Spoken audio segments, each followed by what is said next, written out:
Today we start set theory. So first of all, let me give the definition of a set.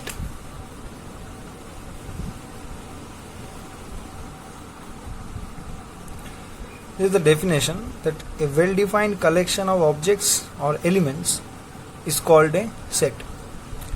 So the elements in the set, so the objects in the set, we can also say them elements.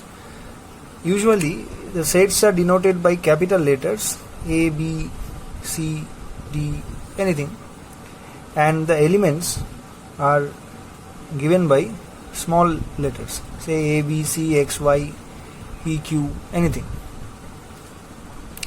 So these are the notations, and when we are saying that small a is an element of the set capital A, then we write it like this using the symbol. This symbol is called the membership symbol.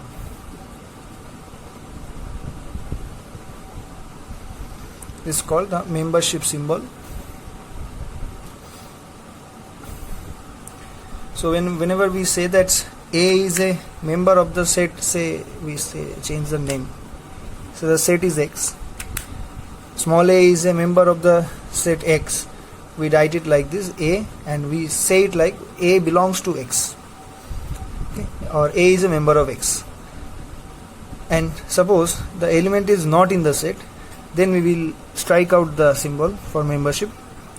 So this means the element A is not belonging to the set X.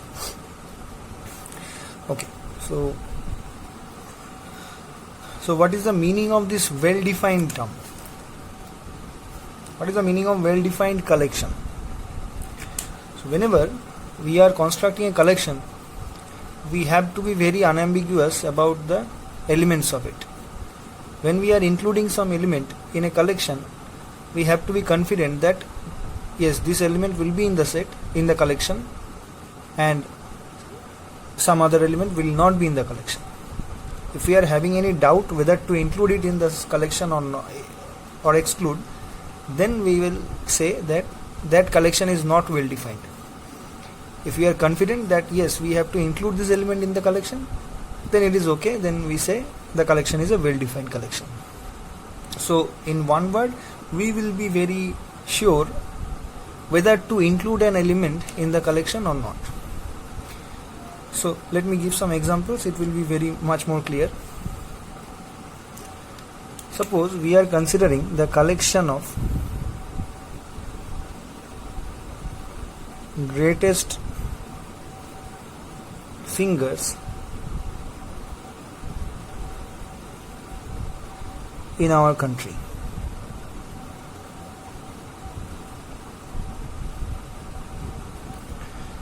So see, this collection will depend man to man, because a singer who is very much appreciable in my eye, that may not be appreciated in your eye. So when I am creating the collection, when I am constructing the collection, I may include him in the collection. But it can happen that you don't think that singer should belong to the collection. So there will be an ambiguity about the collection and its members. So this collection is not a well-defined collection, and hence it is not a set. Okay. So let me give another example. Say we are considering the collection of natural numbers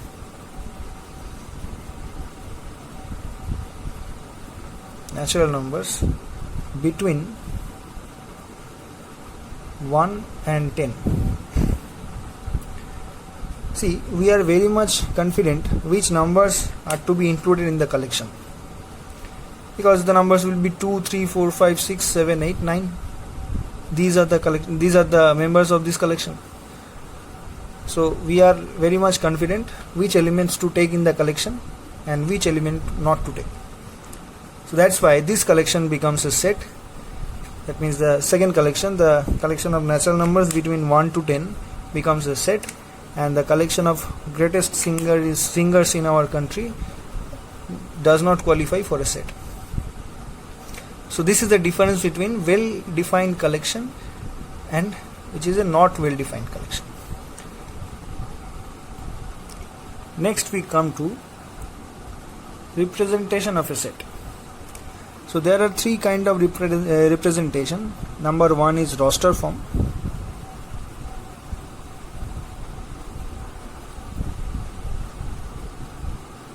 Number two is it's called set builder form.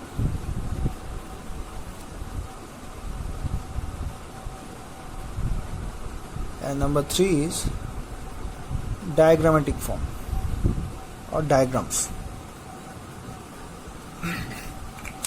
So these three types are there. So first of all we come to roster form. In roster form, which basically what we do, we write all the elements one by one between two second brackets, and we separate the elements by a comma. So suppose we are considering the set of all small alphabets or all alphabets in English literature.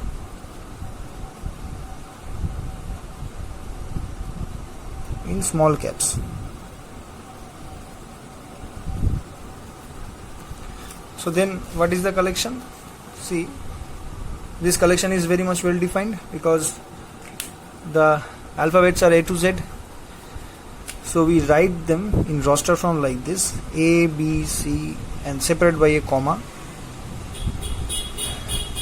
and so on up to Z. Okay. So this becomes the roster form of this set. So we are naming the set as capital A. Then we write A is a set. We use equal to. Then in second brackets we write all the elements separating by a comma. So I think you can write now this set in roster form. So what it will be? It will be, say the name of the set is B, or say for natural number we give it n. So it will be 2, 3, 4, 5, 6, 7, 8, 9. So this is the set.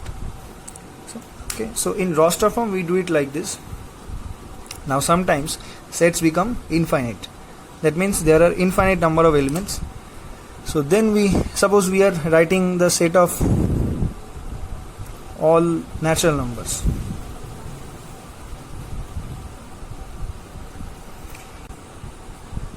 Usually we write this set using this symbol, capital N, with a strike, and we write the set as 1, 2, 3 and give a dot dot dot, and that continues up to infinity. So if the sets are infinite, we can leave it with giving 2 or 3 dots. That means the set is continuing up to infinity. Okay, so this is some examples, and this is the roster form for writing a set. Next we come to the set builder form.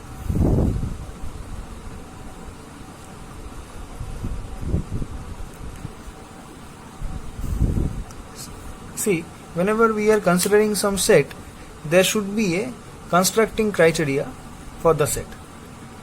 Means every element of this set should be satisfying a condition to belong to the set. That condition is called the building condition or the building criteria. So in set builder form, usually we write like this. We take any arbitrary element from the set X, we denote it like a variable, and that's why we give X. So this symbol means such that it's a colon, or we can also use a vertical bar like this. So any one of it. Suppose we are using the vertical bar, say. So X such that X has the property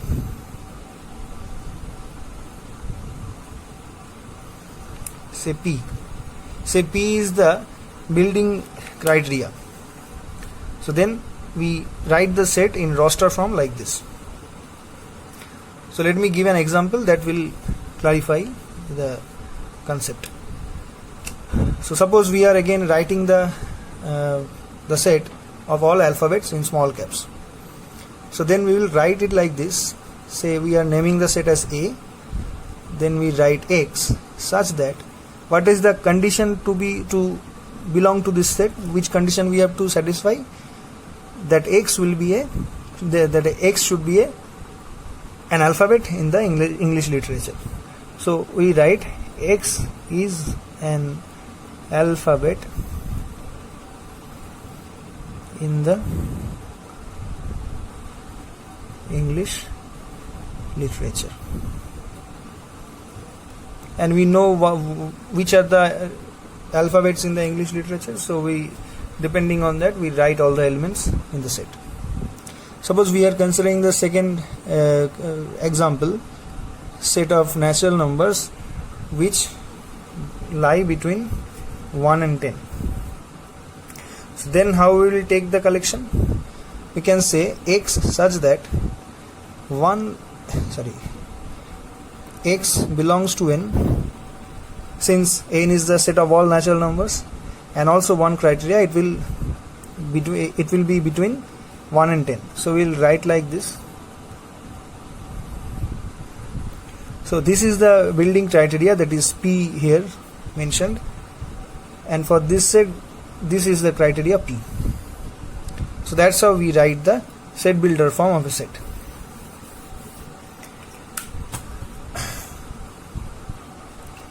Next comes the diagrams, also called Venn diagram.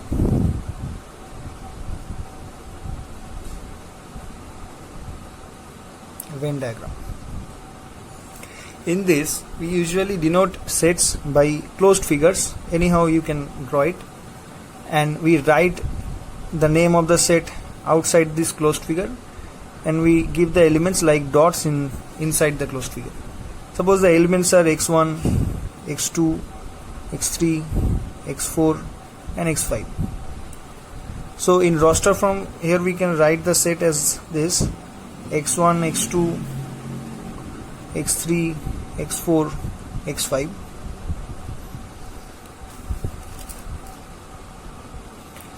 And can you have any idea how we can write this in set builder form? See here, for the elements the index is changing, and it is changing from 1 to 5. So we can in general write like this: x suffix I, such that I equals to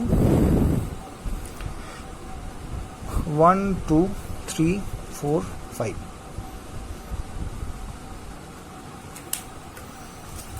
So this is the set builder form, this is the roster form and the diagrammatic form of a set. So these are the ways we can represent a set. Let us come to the next topic.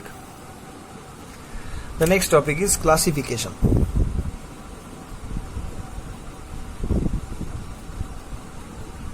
Usually we divide sets in two types. Number one is finite set, whose number of elements is limited, that is, it can be 1, it can be 2, it can be 10, it can be 100, 1000, 1 crore, anything, any finite number. And number two, it's infinite set, where the number of elements becomes unlimited, that means infinite. So when we are considering finite sets, there are some more varieties. Say, first of all, we come to the singleton sets. Singleton set means there will be only one element. Say the element is x, and we name the set as A. So this becomes a singleton set. Suppose we are writing B as x such that x square is equal to 0. See, then only one element will be there. that is 0. Okay, one thing you also remember, that inside a set no element will be repeated any times. One element will be considered only once. If there is a repetition by any in the set building criteria, then we will consider those elements only once. Suppose we are having something like this. Say C is a set that satisfies the condition x such that x square minus 2x plus 1 is equals to 0. Then what are the elements x that satisfies this condition? See, this is only 1 because it becomes x minus 1 whole square. Now from quadratic equation we have seen that it's called a repeated root. That means x equals to 1 and 1. 1 will be repeated one time. So then we write this set like this. Should we write like this? No. We'll write like using only 1. Okay. We don't write like this. Okay. We will write only 1. So these sets are called singleton sets when the number of element in the set is 1. Since it is 1, we can say it is a finite set. Okay, there is another type of set in finite set that is called the empty set. Empty set means it is usually denoted by the symbol phi. This symbol is called phi, and it has no element in it. Suppose we are having the condition x such that x square plus 1 is equals to 0, where x is a real number. We write x is a real number. So whether there will be any element inside the set, we will come to know that if x is real number, then there should not be any x. There is no real number x that satisfies this equation. If we solve it, it becomes x equal to root over of minus 1. That is a complex we will know about it, we will learn about it. It is usually denoted by I. So it is not a real number. So we cannot say that. We can say that in this collection there should not be any element. So this becomes an empty set. So in anywhere, whenever we are having a set with no elements inside it, we denote it by an empty set. Next it comes infinite set. In infinite set there are also two types. One is called countable set and the second one is called uncountable sets. Now for countable sets, it will be infinite, but we can count the elements. Means we will know after a certain element which element comes. Suppose an example of this is the set of natural numbers. We know that after 1 it will come 2, then it will come 3 and so on. So we can count the elements 1, 2, 3 and so on, but the set is infinite. See, there is a proper order in the set and we know the order. We know the immediate element after 3. So this kind of sets are called countable sets. There is another set. It is the set of integers. It is denoted by z, and it is also have the same thing. It will come from minus infinity, then minus 3, minus 2, minus 1, 0 and so on. Then it will come 1, 2, 3 and then again go to plus infinity. So this is another example of a countable set. And also we can show that the collection of rational numbers, these are called rational numbers, and the set is denoted by Q. This collection, it is the collection of all the numbers in P by Q form. So we can write the collection in roster form like this. in set builder form like this: P by Q, such that P and Q are positive integers and Q is not equals to 0. And another very important criteria is that the highest common factor between P and Q will be 1, because otherwise the numbers will be repeated. So when we are writing the rational numbers in set builder form, we will write like this. Though we don't know what is the next immediate rational number after half, or say any rational number of the form P by Q, still we can show that this collection is a countable collection. This set is a countable set. In some video I would like to show it, but for now just remember that the set of rational numbers is also a countable set. Now whenever this kind of thing is not happening, that we cannot say which element comes after a certain element in the set, or we don't know if properly the elements or the enumeration for the set, then those sets are called uncountable sets, like the set of real numbers. It is denoted by capital R. See, if you want to write it in roster form, you cannot write, because say 1 is a real number, but we don't know what is the real number after this. Okay, and also you cannot count all the real numbers in a succession, like the set of natural numbers or integers. So these kind of sets are called uncountable sets, and in our syllabus the concept of uncountable set is not there, so we skip it for now. So remember the thing what I have said in the introduction, that the uncountable sets have much more number of elements than a countable set. So there are two types of infinite collections or infinite sets.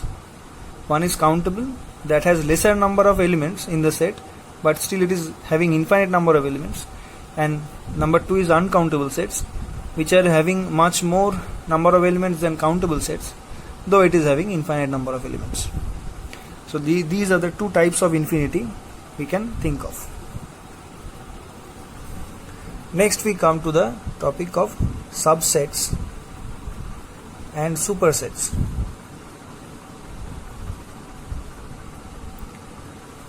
Okay, so suppose A is a set. Say this is the Venn diagram for the set. A is A, and say another set we are considering B, which is a sub collection of this set. Now since A is well defined collection, then we can say any sub collection of A must be a well defined collection. So in that sense B will become a set. So subset means it is a sub part of a set. So here we will say that B is a subset of A, and we will denote the statement using this symbol. This is a symbol for subsets. So we say B is a subset of A. So in which condition we say this? See, if you take any element from B, that will also be an element of A, because it is inside A. Okay, so in this sense we say that B is a subset of A if X belongs to B will imply X belongs to A. That means all the elements of B are also in the set A. Okay, so in this case we say B is a subset of A. Now whenever B is a subset of A, we say that A is a superset of B. So we write it like this. So whichever is in the open side is called the superset. Here it is A, and whichever is in the closed side is called the subset.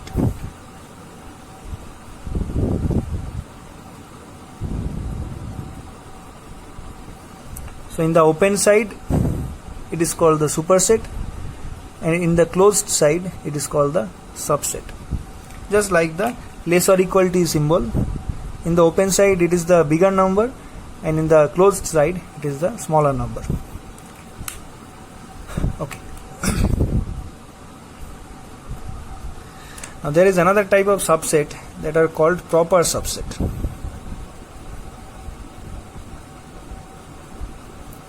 Proper subsets. In proper subsets, the thing changes a little much. It is denoted by this symbol. That is, there will not be any equality holding.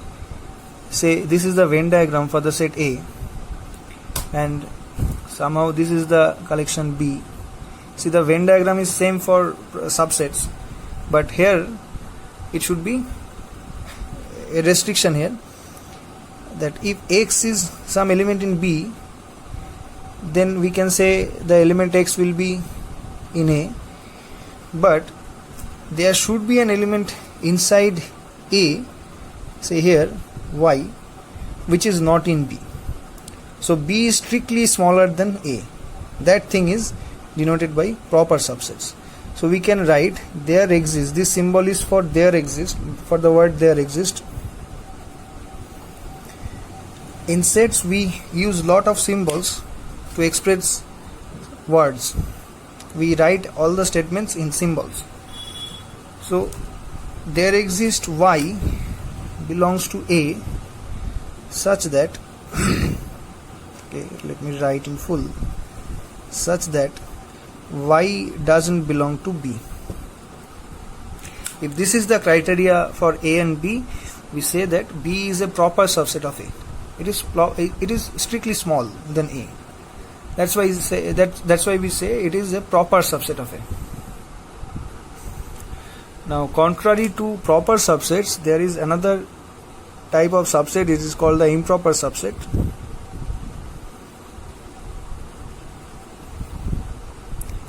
See, whenever we are considering any set A, we can say that A is a subset of itself, right? See, there is no doubt in this, because if you take A twice as two sets, then we can say that from the Venn diagram also we can say A is a subset of itself, because every element of A is also inside A. So in that case they become equal. So whenever we are saying that a set is a subset of itself, then it becomes an improper subset. So this is the difference between proper and improper, that proper subsets means a proper subset is strictly smaller than its superset, and in case of improper subsets, the subset and the superset are equal. So these two types of subsets are there in this topic, that is proper subsets and improper subsets. And see here, with these two types of subsets we conclude this section, that is subsets and supersets. So basically, whenever we are saying A is a subset of B, that means A can be a improper subset of B also. That's why we use this symbol here. We use this equality here. If we cancel out this equality, then it becomes a proper subset. Means A is somehow larger than B, means this condition is satisfying then. In case of proper subset, that there will be an element Y in A which is not in B, that is making the subset B smaller than A, strictly smaller than A. So let me give some examples of subsets. Suppose we are considering the set of natural numbers. Now what are the natural numbers? It is this collection and so on, 1 2 3 4 5 6 up to infinity. What is the collection of integers? It is all the natural numbers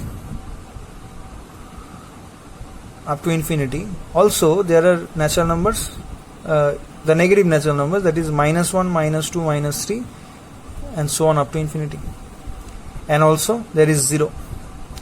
So in one sentence we can write it like this. It is coming from minus infinity to minus 4, minus 3, minus 2, minus 1, 0. Then it comes here 1, 2, 3, 4 and so on up to infinity. So see, all the natural numbers here are also belonging to the set of integers. So we can say the set of natural numbers is a subset of integers. But see, from the all the negative integers are not there in the set of natural numbers. So clearly there are, see in the Venn diagram, if this is the set Z, then this will be the set of natural numbers, means 1, 2, 3, 4, 5, 6 and so on. And in this part we can consider the negative natural numbers and 0 also. So we can see clearly by the previous concept of proper subsets that this set of natural numbers is a proper subset of the set of integers.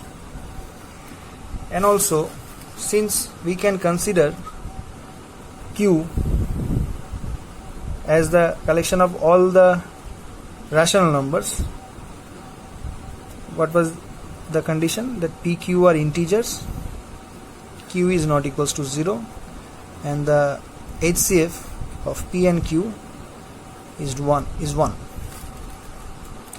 Then you realize that whenever we are taking Q equals to 1, these numbers P by Q becomes integers. So then we can say that all the integers are also in the set of rationals, but there are properly fractions which are not in the set of integers. So we can say integers is a proper subset of set of natural numbers, is a proper subset of integers, and the set of integers is also a proper subset of rational numbers. Now what is the case for real numbers? See, in real numbers it is 0, 1, 2, 3 and so on up, all the numbers are there.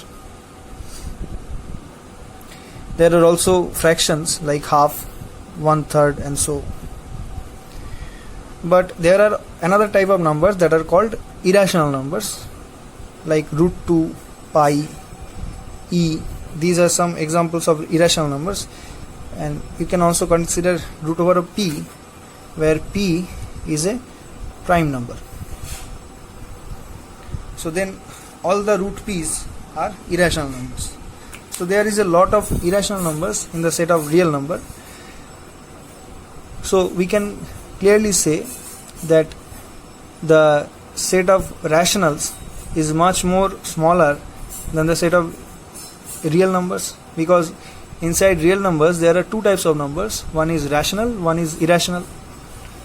So we can also say that the set of rational numbers is also a proper subset of the set of real numbers. For now you remember that these real numbers are also proper subset of the set of complex number that is denoted by C.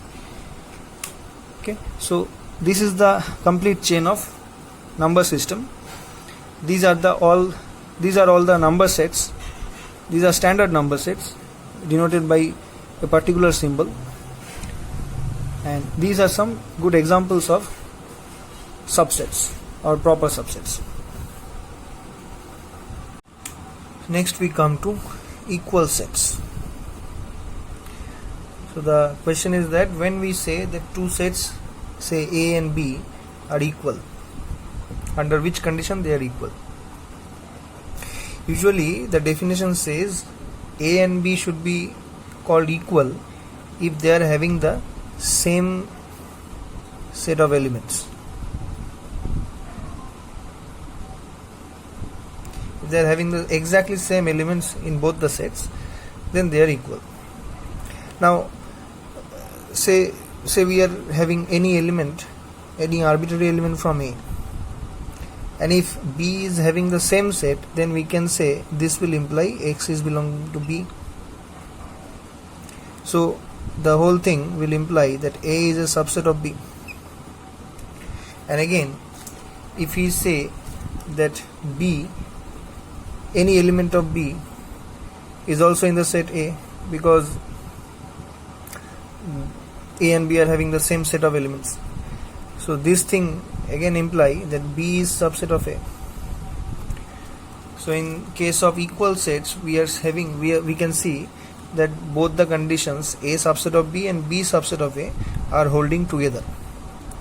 So this is the alternative definition for equal sets, that A, some set A will be equals to the set B if A is a subset of B and B is a subset of A. This is the criteria for two sets to be equal. In Venn diagram, you see this A is subset of B is shown like this. B is the bigger one, A is the smaller one. And if we say that B is subset of A, then this can be shown like this. This is the set A, this is the set B. B is the smaller one, A is the bigger one. Now you think that these two conditions are occurring togetherly. So which should be the condition?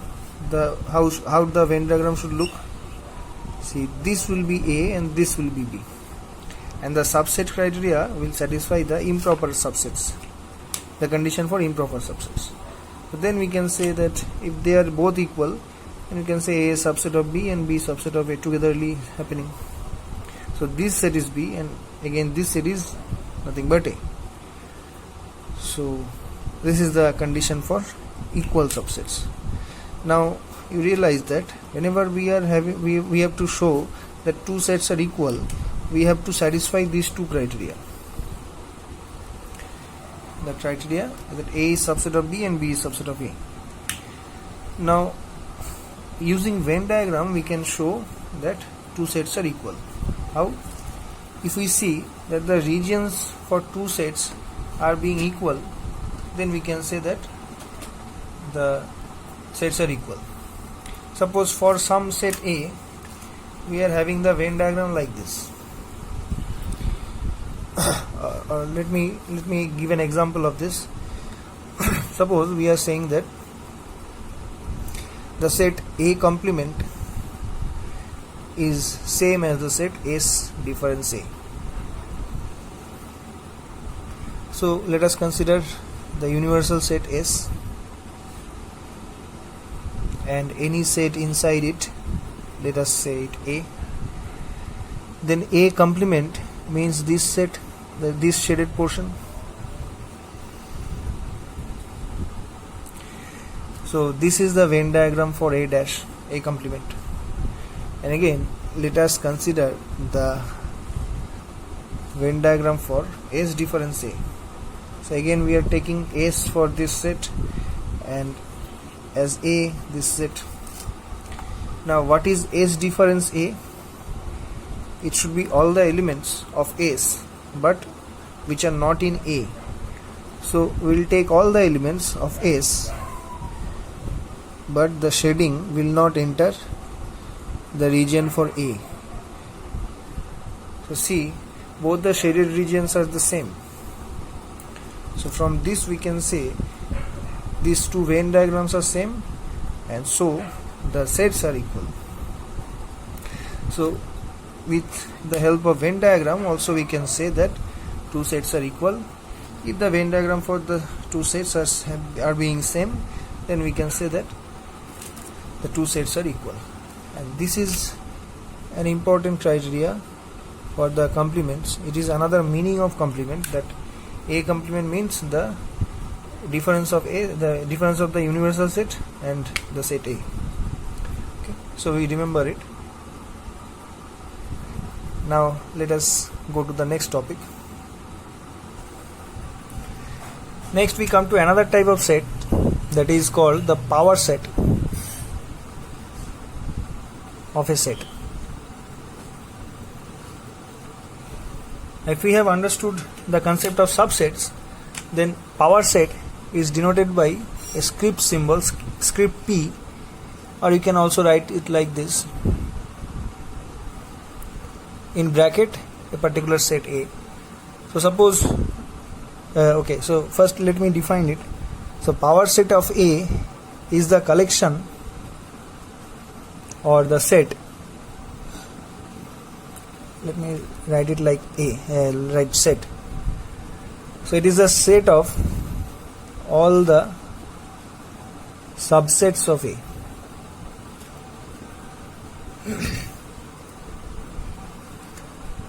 Okay, so this is how the power set is defined for any set A. For now, let us take A as a finite set 1, 2, 3. Then let us see what is the power set of A. So we have to consider all the subsets of this set A. Now you understand this. Whenever we are considering a set A, that means for its subsets we have to take its sub-collections. Say this is the set 1, 2, 3.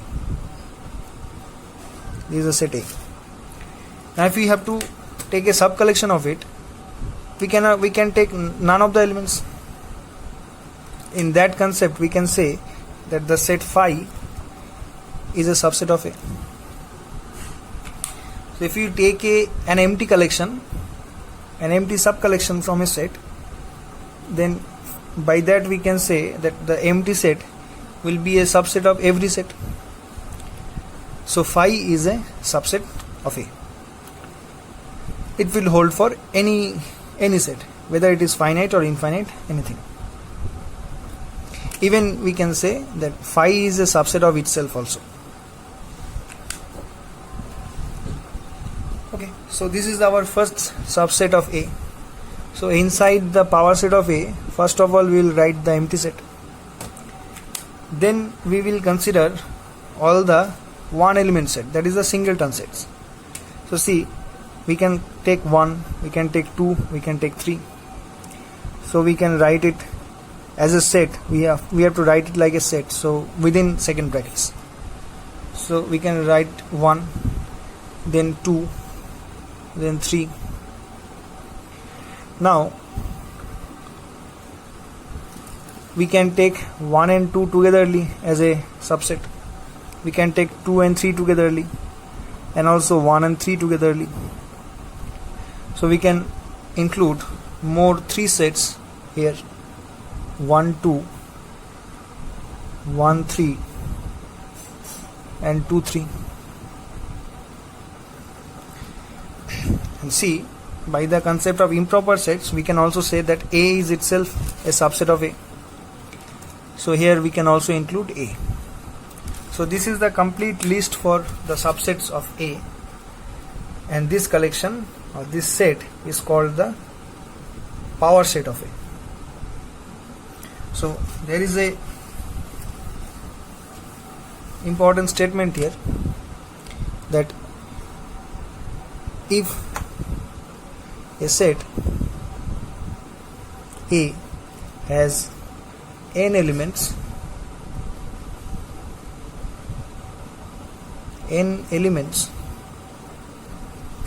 then P of A will have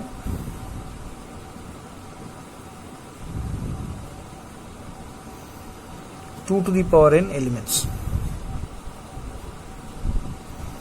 We will prove it later when we will learn combinations. Then we can prove it. For now, just remember the statement. So for this video we end here. In the next video we will see the operations on sets.